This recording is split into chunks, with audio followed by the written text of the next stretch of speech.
Paul Jorion? Oui, je ne crois pas que ce soit comme ça qu'il faut envisager des problèmes. Le travail disparaît, le travail s'en va. Et c'est une chose qu'on a voulu. Moi, j'ai vécu dans les années 50, on expliquait ce que serait l'an 2000. On ne travaillerait plus, on a été remplacé par des robots, on serait remplacé par des machines. On ira à la pêche avec ses enfants et ses petits-enfants. C'est ça qu'on voulait. Pourquoi? Parce qu'il y avait du travail extrêmement monotone, il y avait du travail extrêmement dangereux. C'était un travail qui épuisait les gens, qui faisait qu'ils devaient s'arrêter de travailler à 40 ans et à 50 ans. On a voulu ça.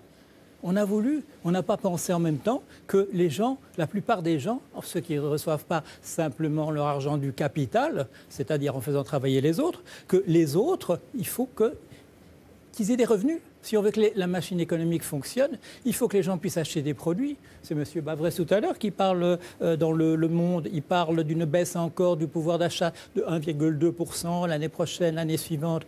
C'est une crise, la crise a commencé, les gens n'ont pas assez d'argent, il n'y a pas assez de pouvoir d'achat. La moitié des Américains se partagent 2% du patrimoine du pays. On ne peut pas continuer à vivre comme ça. Alors, le travail disparaît, c'est une chose qu'on voulait. Qu'est-ce qui s'est passé? C'est Sismondi. Sismondi, au début du 19e siècle, il dit la chose suivante. Sismondi, un des inventeurs du socialisme, un Suisse, il dit la chose suivante. Toute personne qui sera remplacée par une machine aura droit à une rente à vie à partir de ce moment-là.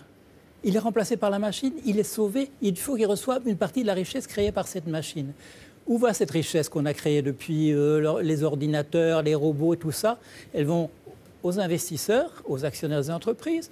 On se demande comment ça se fait, c'est une curiosité. C'est tellement bizarre que le chef d'entreprise, au début du 19e siècle, il gagnait 30 fois plus que son employé le moins bien payé. Maintenant, c'est 450. D'où ça vient? Mais c'est l'argent qu'on n'a pas donné aux autres. C'est vraiment pas très compliqué.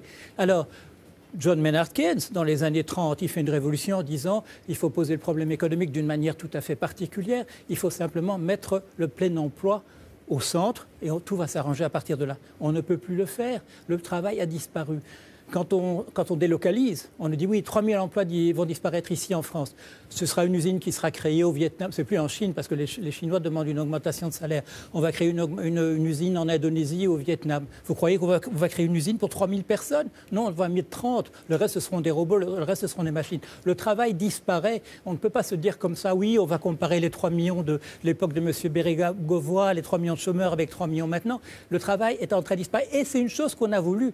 Ce à quoi on n'a pas pensé, c'est comme avec l'Europe, on n'a pas pensé à certaines conséquences, qu'il fallait que les gens aient quand même des revenus, bien qu'il n'ait plus de travail. Alors qu'est-ce qu'on dit? On dit aux chômeurs, vous devriez travailler plus, allez trouver quelque chose. Non, ça n'existe plus. Les sténodactylos ne sont pas en Chine, elles n'existent plus, elles ont été remplacées par des logiciels. Ou par le cadre supérieur qui lui-même tape à la machine à la place de la sténodactylo. Voilà.